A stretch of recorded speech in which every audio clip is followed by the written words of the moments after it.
On an earlier video, we showed you how we were laying the flooring in the dining room, and we're going to bring that into the kitchen. So what we're going to do is show you how we're going to go around the baseboard. And what we're going to do is we have the insulation, and then we have a piece of the flooring. A lot of people try to cut around this. So we're just going to go ahead and lay down our insulation layer, the flooring layer.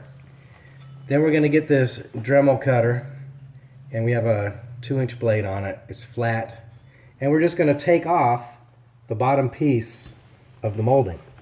We're just going to go in here, lay it down flat.